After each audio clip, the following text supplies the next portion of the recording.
Hello and welcome to this episode of Veriff Voices. I'm David, Senior Director of Fraud Prevention and Experience here at Veriff, and I'm very privileged to be joined by Mike Haley, CEO of Cifas. For those of you who don't know, which I'm sure are not too many, Cifas is a not-for-profit member organization. It's dedicated to the prevention of fraud, including internal fraud and the identification of financial crime. Now, Mike, you have quite an interesting history and career, so I'll let you introduce yourself a little bit and give me a bit of your background. Well, hello, David, and it's a real pleasure to join Veriff Voices. Yes, you kind we all have a kind of own story, don't we, about our career and how we got to where we are. And I think, like many people, it's kind of accidental.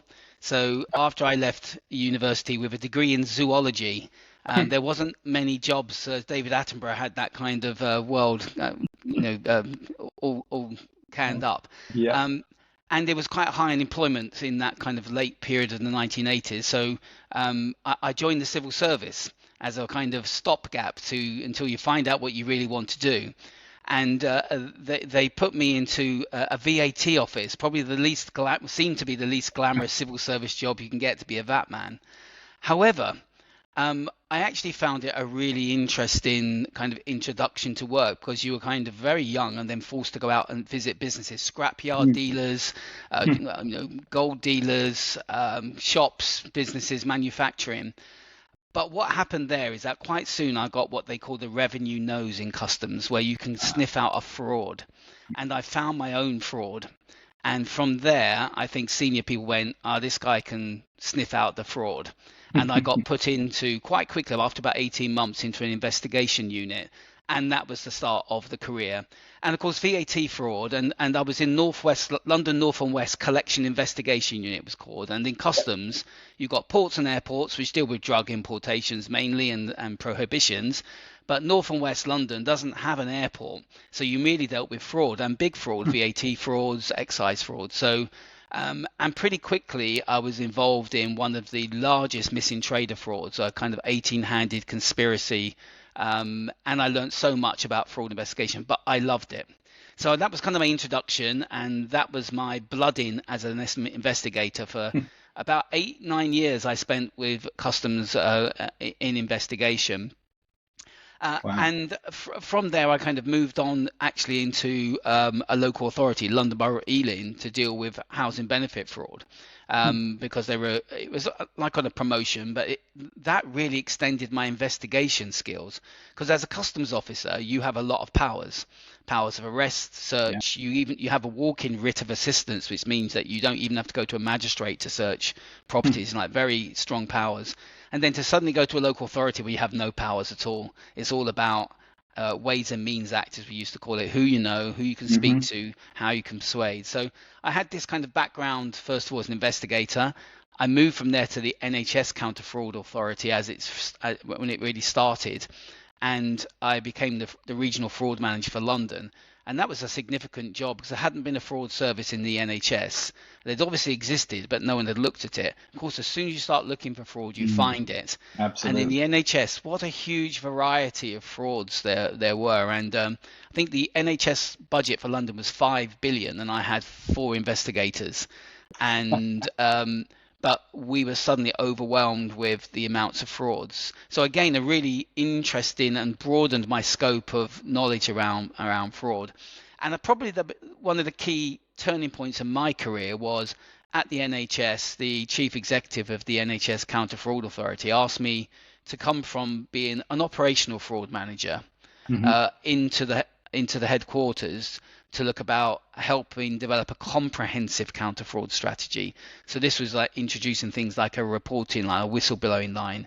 How do we create an anti-fraud culture? How do we learn lessons from investigations? So this kind of broadened my scope around fraud, not just being an investigatory process, but actually how can it be prevented? What about the processes? And that led me into a kind of more strategic roles later on.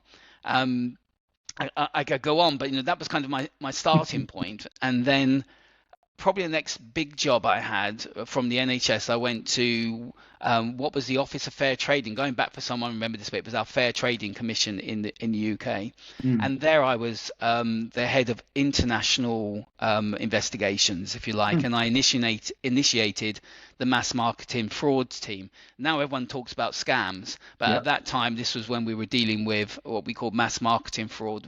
Much of that came by email, by post, and I'm really proud of the fact it was kind of the first comprehensive effort to tackle scams as a national issue. And because we were a consumer protection agency, we really needed to work with law enforcement, and we worked really closely with the Serious Organised Crime Agency, as was then, on a multi-agency approach and an international approach to dealing with fraud. So that was another 8-9 years working in consumer protection. And one of the things we did is multi-agency coordination was picked up by the Fraud Review of 2006 as best practice. And in the Fraud Review of 2000, it's like a history lesson now, David, sorry, but it's like fascinating. No, I'm loving this. Yeah, in 2006, Lord Goldsmith did a review of fraud, because back then the conversation was, we're not doing enough about fraud, we're not dealing with it significantly, what more could we do? And that Fraud Review came out with a number of recommendations. The Fraud Act that came in for the first time, an act which really clarified what types of frauds there were. There was the foundation of the National Fraud Intelligence Bureau, a single source of intelligence for policing. The National Fraud Reporting Centre, which became Action Fraud, was created as a method to try to ensure that there was a merry-go-round of reporting. And there was also the creation of the National Fraud Strategic Authority, which became the National Fraud Authority. So so I was asked to leave the Office of Fair Trading at that time to join the National Fraud Authority, basically around setting up multi-agency coordinatory groups. So that was now from to a national strategic job as a director at the NFA. And what I really learned there was that the power of collaboration across the public, private and law enforcement sectors. So I convened the Mortgage Fraud Task Force, the Identity Fraud Task Force, the Mass Marketing Fraud Task Force, and latterly the Public Sector Frauds team that has now evolved into the Public Sector Fraud Authority.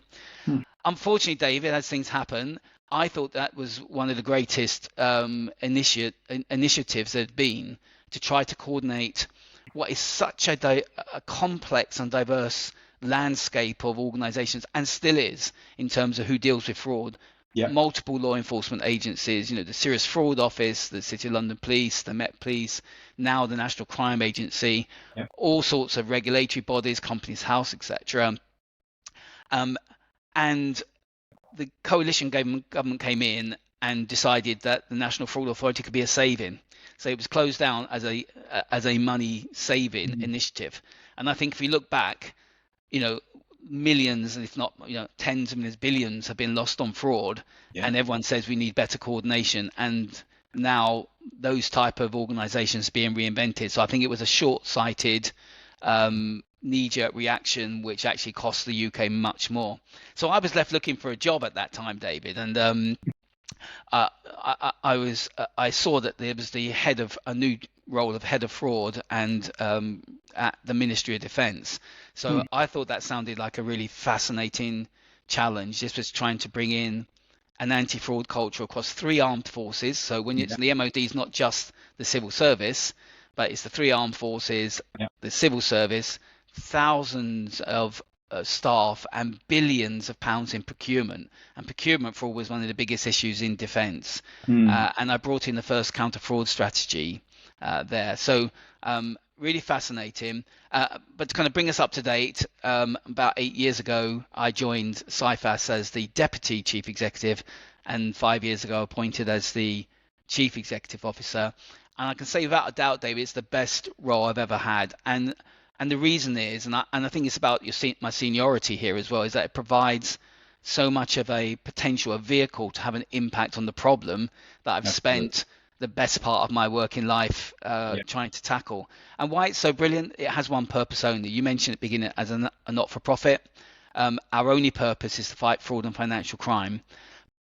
but again, the lesson there is we couldn't do this on our own. We wouldn't make an impact. We have to work with such a range of partners, including solution providers like Veriff, David. We are a community of organizations who are all trying to do the same thing, which is prevent fraud and financial crime. So that's kind of a potted history. You can see I could talk about it for That's ages. amazing. But I guess the key lesson for me through that career is that prevention is better than cure. Yeah. That spending years and years, you start coming in to investigate the same things again. So you get techniques and you get useful, but the whole point is to have strategic and collaborative ways to prevent fraud in the first place. And we're always in this race, and an arms race is often mentioned when we're tackling fraud and organized crime. But that's a challenge, isn't it? It's a challenge for us every day. How can we get ahead? Yeah, absolutely. And I think, you mentioned collaboration a few times, and I think from my experience in my kind of anti-fraud career as well, those are always the most significant impacts you can make, is when groups of different either organizations, people, focuses come together and collaborate to fix it. Because a lot of times fraudsters take advantage of the blind spots that exist between the kind of silos of organizations or parts of businesses, verticals, etc. I did take a couple of things away from what you said, though. The first one, which is it seems to be the case almost everywhere, including myself, people who get into fraud on our side of the fence seem to find their way in by accident. It was the exact same with me. I covered for a holiday of a fraud analyst, really loved it, picked it up, and kind of, the rest is history, as they say.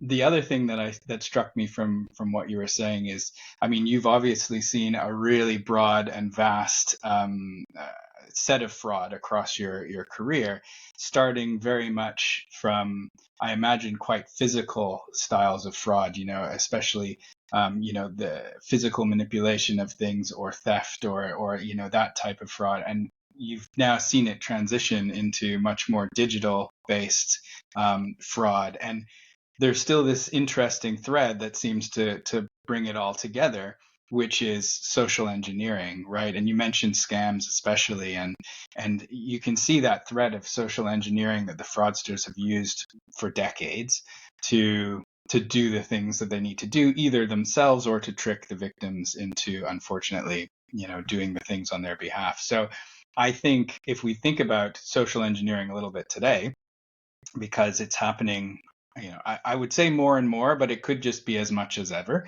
But it's certainly front and foremost in a lot of the things that we see and deal with today. How do you think social engineering is going to change, or is changing now, based on these kind of new digital threats that everybody is facing? Yeah, so David, I think that's a really interesting question to reflect upon, because, as you say, many frauds or cons in the past were face-to-face cons, and you needed quite a persuasive con artist, or which called, but they can only do that one by one. Yeah. They could, and even someone who went in to say to do a mortgage fraud would have to face up someone across the desk and provide documents which were fabricated, maybe pay slips that are fabricated, sort of things. Now we've got advantages for scammers in that they can attack a whole surface, a broader surface, and at scale, and they have anonymity. So no longer do you have to have that kind of bit of bravado to go in and to try to con someone and to con an individual. You're conning somebody kind of anonymous and at scale.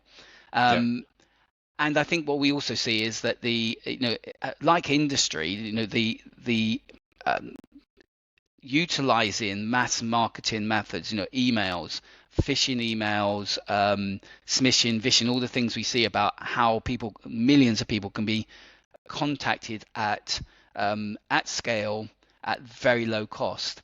But I think we've also seen the evolution of social engineering be more practiced and persuasive. So if we remember back, everyone still has in their mind the kind of the old 419 scams, you remember, David, where we could tell people the telltale signs of poor spelling and grammar, to phishing emails now that are almost indistinguishable from real communications from real companies. We see impersonation of bank officials and police officers. They become more practiced and more persuasive. And I think another issue is that the access to data that the fraudster has makes it even more persuasive. So the fact that they could have got data from a data compromise or credentials from a phishing emails, they could have even accessed the credit file. So when they interact with someone, they may have information that they think, well, only the bank or only my credit card company or only the police might have. So I think we've seen this evolution already of sophistication and persuasive techniques, plus anonymity, plus able to reach millions of people. And I think if you think about what's happening when they send out, say, a mass phishing email, is helping for people self-identify as someone who might be vulnerable because they respond. Yeah. In the past, you might have to go into 100 people in the street to try to persuade them. It's kind of very random. Here, you're sending something out. Most people go, I'm not going to respond to that. The people who respond are the people who are vulnerable in that moment or might be more susceptible. Yeah. But I do think, No, sorry, finish your thought. Yeah, so I think, so we've seen the evolution, but I think we're on the cusp of even greater evolution of that. Absolutely. And I was just going to talk about that. So you've basically shown how the things that we know, details of our own personal finances, etc., can be compromised and are compromised a lot more these days. We've always kind of relied on the thing that you are, in terms of biometrics and that side of the equation to kind of secure that as an additional layer of authentication. Now we've seen this proliferation of deepfakes coming in visual, facial, in voice. There's a few recent things that I'm sure a lot of people have seen. There's an app I read about recently that was created the app itself was one of these innocuous enough, scan your face and make a meme of yourself. But the purpose was to take a facial, send it off, and turn it into an identity using a deepfake. So anybody who used the app was basically then having their face turned into a deepfake puppet and being able to be spoofed. There was a recent case of a CEO fraud where a business had a video call with their CEO, it was their CFO, and who instructed them to send 25 million euros, I think it was, or dollars to what ended up being to a fraudster. So a classic, CEO fraud, which usually involves some impersonation, but traditionally would have been through a bogus email or maybe even hacking into the systems themselves. But quite often it was less sophisticated, either through a fax, an email, etc. Now we're talking about the sophistication of deepfakes good enough to sit in front of somebody having a conversation like we're having today and convince them to send money. I mean, that you got to be amazed at the kind of acceleration, the evolution of the acceleration that's happened in the last 6 months to a year.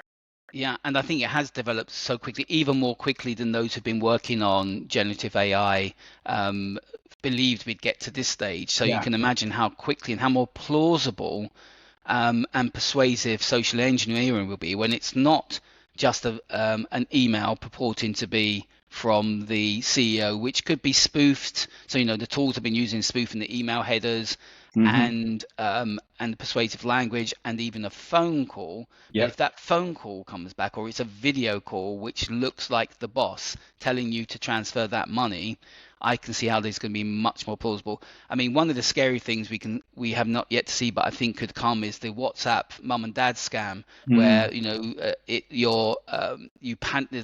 social engineering is trying to create panic.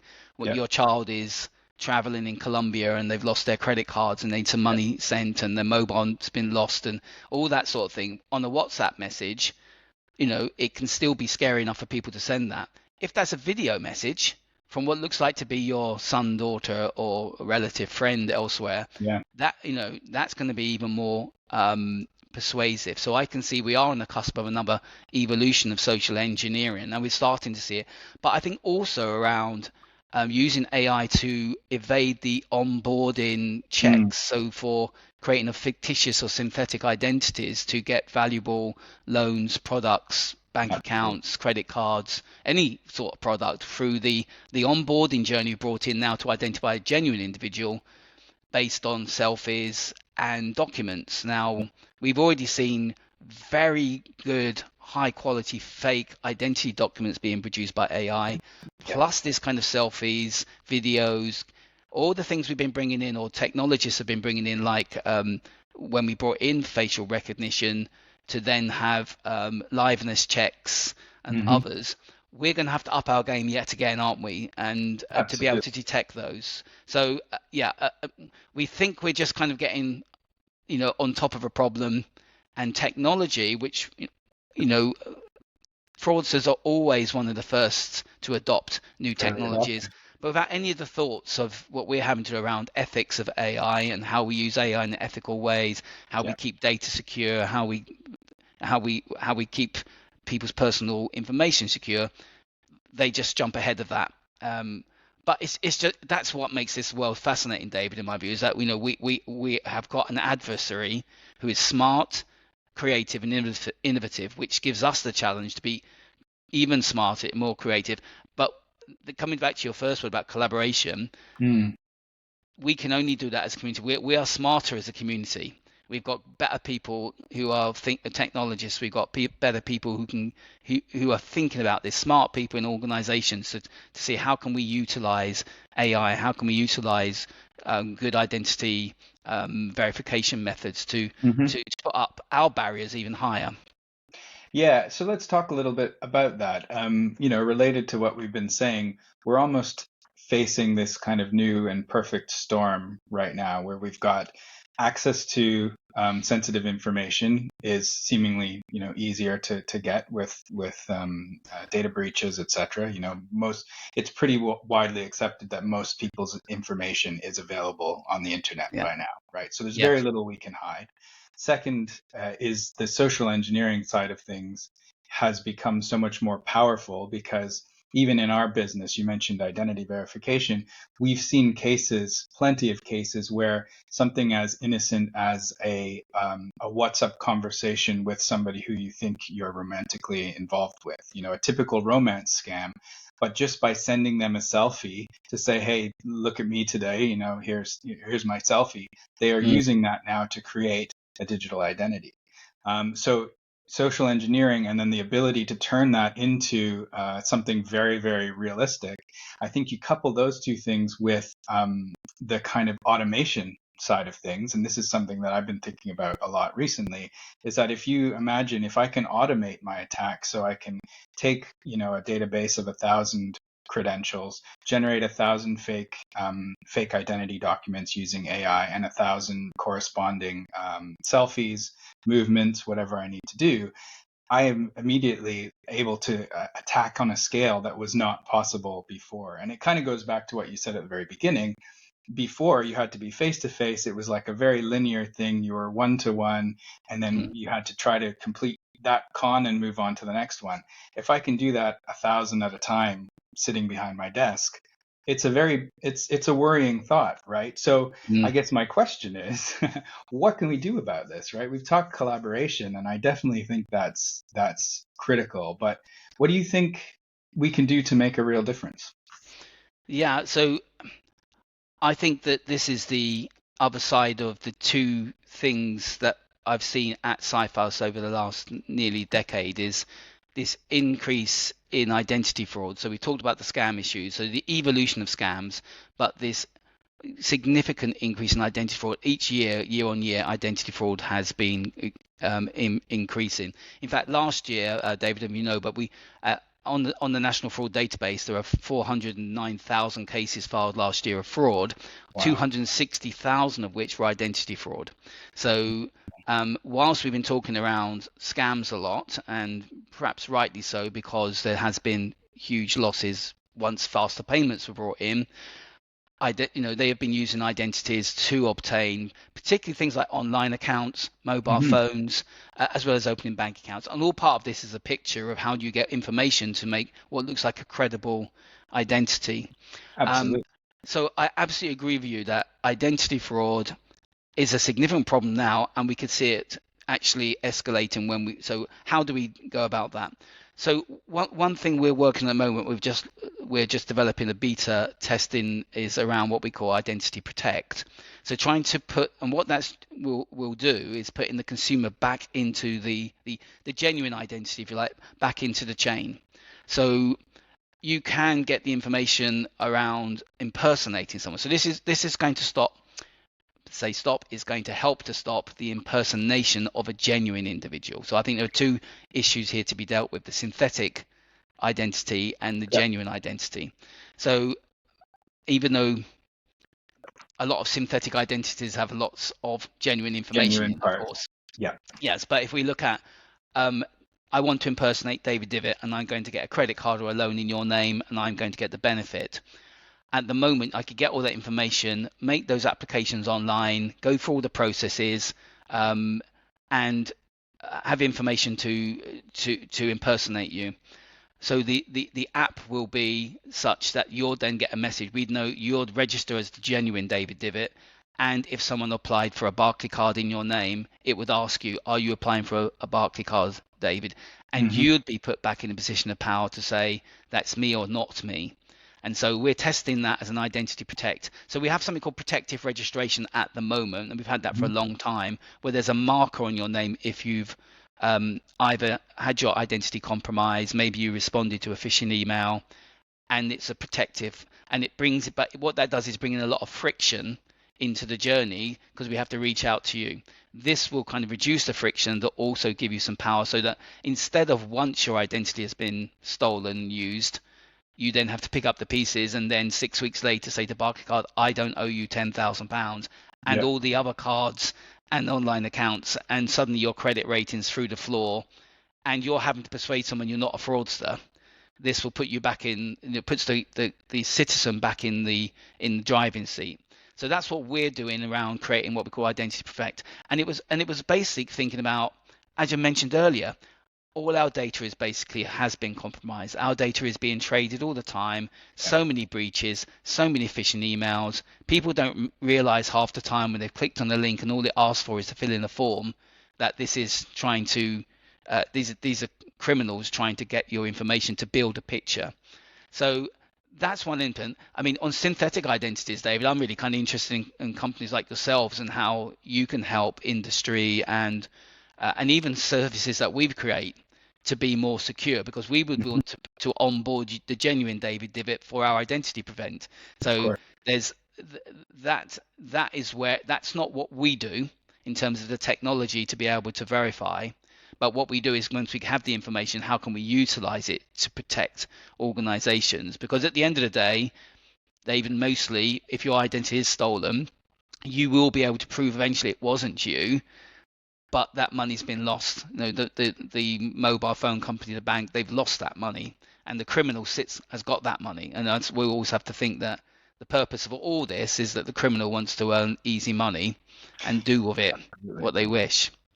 Yeah, and I think, everything, that solution sounds really interesting, and I like the kind of proactive nature of it. And I think what you've really been talking about, again, we've come back to collaboration, right? So like you say, you are holding one piece of the puzzle with data that can be used to enrich our decisions, for instance, or to proactively help consumers themselves protect themselves.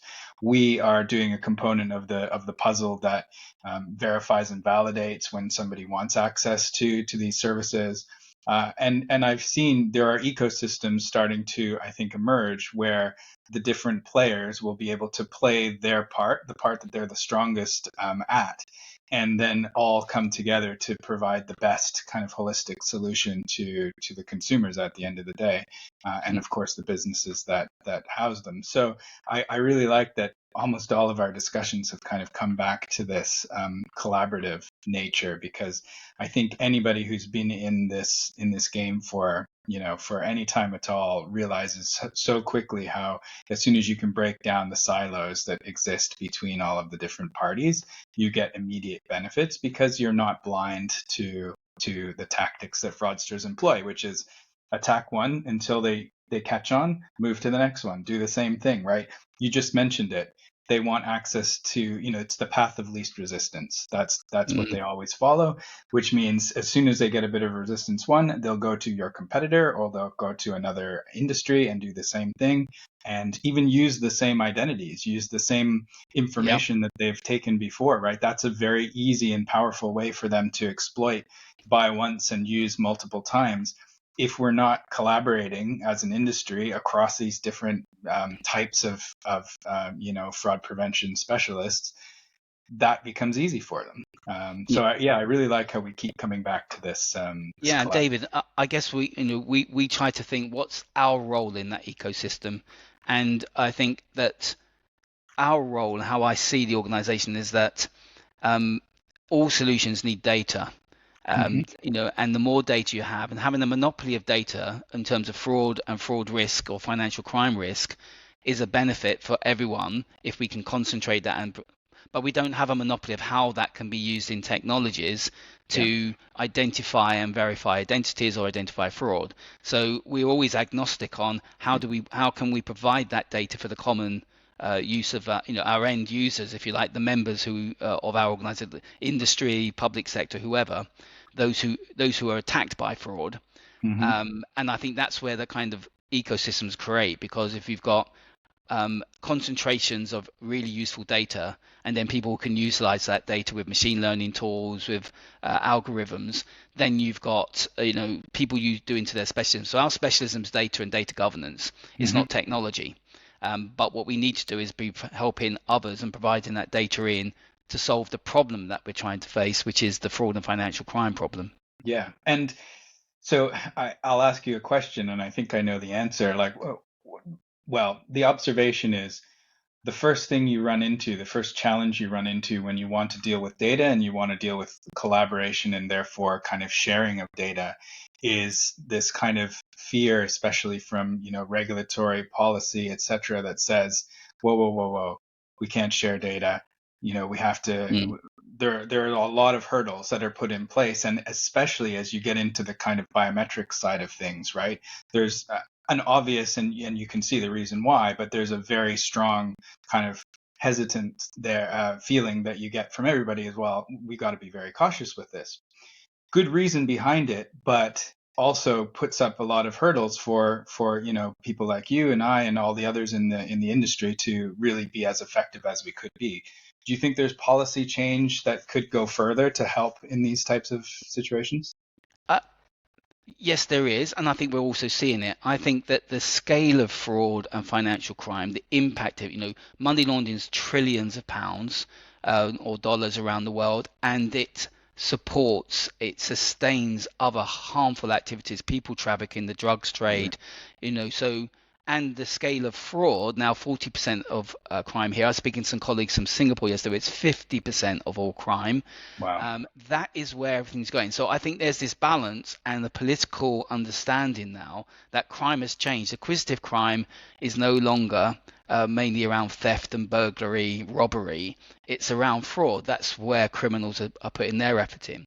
So as that awareness grows, as the problem grows, I think that balance between protecting the rights of individuals to their data and the privacy of their data, and allowing that data to be used to combat a very serious problem is I think that's kind of balance was there is kind of now more balanced. And I think in the UK particularly, we are seeing things like the Economic Crime and Corporate Transparency Act, which has got two provisions, 188 and 189, which are will allow from this moment the sharing of suspicious information around financial crime, both peer-to-peer and through a utility. Clearly, Cifas sees itself as well placed to be a utility for financial crime information, as we have been for fraud for 35 years, and then to be able to provide that into solution providers to identify patterns and trends.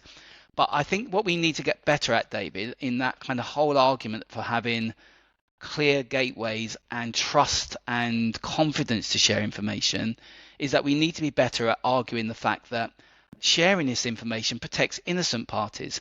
If I know both ends of a transaction and where it's going from, rather than where I see a risk and say debanking someone on a partial picture, by seeing both ends of a transaction and the risk overall, and having other information sets to come and say, is this genuinely fraud or not fraud? Has that account been allowed to be used complicitly or non-complicitly? You're going to protect innocent parties. You're not going to debank people who shouldn't be debanked. So I think we should be making the case more strongly. Yes, it helps prevent fraud and financial crime, sharing data intelligence, but it also protects the innocent parties by having the full round picture. So I'm kind of I think we're at a better place than we have been for a long time of policymakers understanding it's necessary to share data and intelligence. It's necessary to share that because of the harm to victims. It's necessary to make good anti-fraud and anti-financial crime defenses. And I think it's also necessary for us to bring that picture together to provide to law enforcement to do their job of taking out high harm networks. So I think it's absolutely necessary we do more. In the UK, I think the Economic Crime Act provisions help on financial crime, but we need to utilize them.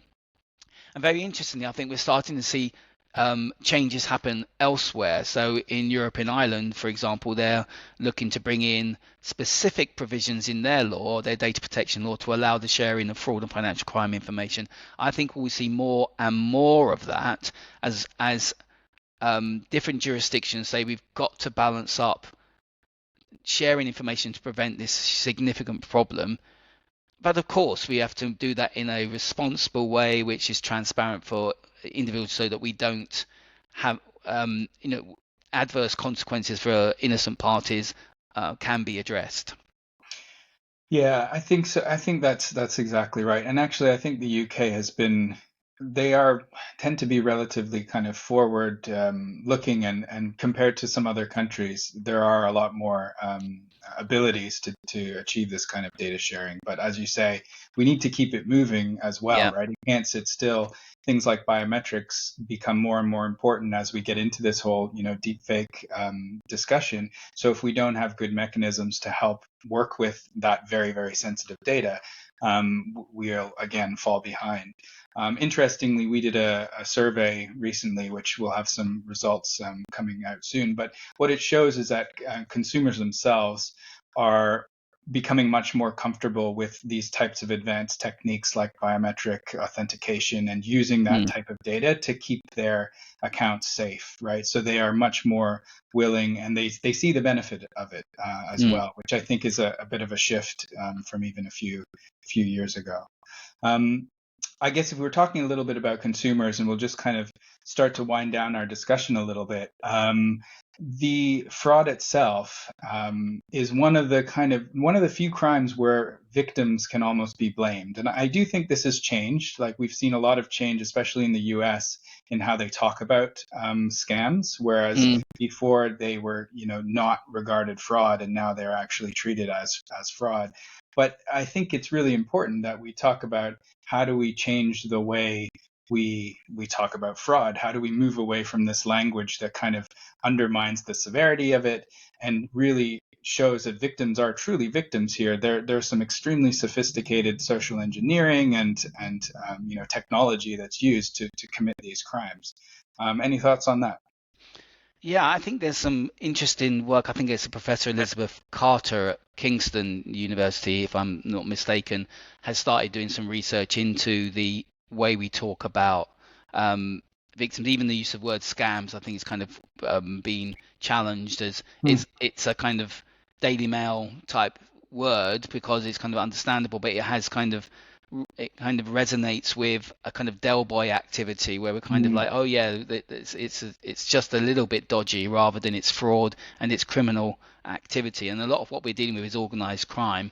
So I think also about this kind of victim blaming, and some of the language I've seen that's being challenged, like people who fall for something, they fall for a scam rather than they're manipulated and persuaded. And I think and I have seen and I've read material from the US, and I think a lot of the organizations who represent elderly people and Better Business bureaus have started really much more talking about the fact that this is about the harms that this creates, and that and I think something I picked up is that these criminals first steal your trust and then your money. And all of that persuasion is around, you trust me, I am from your bank, I'm genuinely the police officer, I'm someone you can trust. Once you trust that person, the romance scammer, trust me, and that is that manipulation. I wonder even the word social engineering is kind of for the average person. What does that mean? True. It sounds like an engineering term rather Very than, true. we understand that.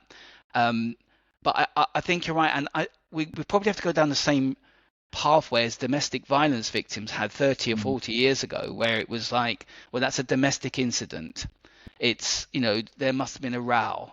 There was two parts to this story, and there must be some blame there. And now I don't think we talk about domestic violence that way. We see it as abuse. And I think maybe here we say this is abuse of people, particularly elderly and vulnerable people we see, and younger people. So I do agree, and I think sometimes we have to pull ourselves back, and because we've got used to ourselves in the industry speaking the language. True. But I do remember when I first did scams, a lot of people did feel that people were greedy. Yeah, they were greedy because they invested in an investment scam, that they were that there was some issue around that they were to blame. And I think we need to move on. I think we're understanding that the sophistication and it is much more, and the persuasive. These are practiced scammers, and now these tools are being used. So I think we're on that journey, and I think we do need to keep on talking about that and pull ourselves up sometimes when we kind of fall back into the way that we talk about victims of fraud. Absolutely. Yeah, that's bang on, I think. And even just the change, especially in the UK, of talking about APP fraud, right? Yeah. I think that that makes it that much more kind of linked to the severity of fraud as opposed to just a scam. So, Mike, I mean, we've covered a lot of things today. And I just wonder, is there anything else you want to close off with? Predictions for 24, things that you're thinking about as the whole world changes and evolves, like we've been discussing? Yeah, I guess prediction is always a good one is to end off with. And it's quite hard to look too far in the future because things are so moving so much quickly and technology does. I think my kind of predictions for 2024 though are scams and money muling will continue to exercise our banking and payments members.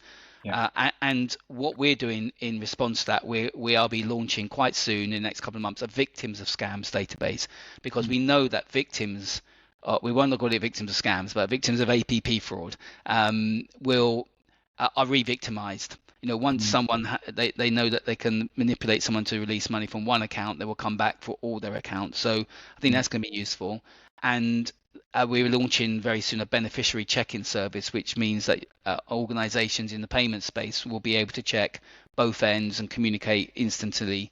So I think scams and money muling will continue to be really at the forefront of the banking and payments area. Identity fraud will reach record levels. I think we're seeing increasingly sophisticated use of fake documents, and we're seeing a kind of long-term identities being set up. Those are kind of a long-term fraud for long, with like social media footprints and accounts that have been open for a long time. And I think we might see a wave of that. So identity fraud will definitely continue to exercise everyone. And I think thirdly, just first-party fraud will continue to increase. I think we're seeing the kind of long squeeze on living standards, that people started using up when inflation was high and prices are rising, and now your savings might have been getting low, and this is continuing. Some people see fraud as a harmless way to make ends meet. So for that, we're rolling out what we call a customer monitoring product called Vision, which kind of checks the changing risk profile of a customer. So not just an onboarding, has someone been a fraudster, but will they change because life changes? And so I think those three things, scams, money muling, identity fraud, and first party fraud, is going to be the story of 2024. Yeah, I'm with you. Unfortunately, I think you're probably right there, and just all fueled by this technology arms race, let's call it, in terms of in terms of all of the the AI. Let's not get too down about it, David, in No, your tone there, because no, that's there are true. lots of smart people on our side who are thinking about this all the time, like yourself. Though you're thinking about it, there's companies and organisations who are putting their resources and into considering how do we deal with this problem. So I'm not a doe-eyed optimist around the fact that fraud will go. I think we can turn the tide through technology and data sharing, and that, like other acquisitive crime in the past, car theft and everything, there was design of this. At some stage, we will get ahead of this. So plenty. There's so much activity going on in this space, and if we can, collaborate a bit more, share more, and have more widespread adoption of the best technologies, then I think that we can start putting up defenses to stop fraud. Couldn't have said it better myself. I'll end on that note, Mike. It's been my absolute pleasure. Thank you very much for your time, and thank you everybody who has been watching and listening along. And we'll see you on the next Veriff Voices. Yep. Thank you, David. Thank you, Veriff.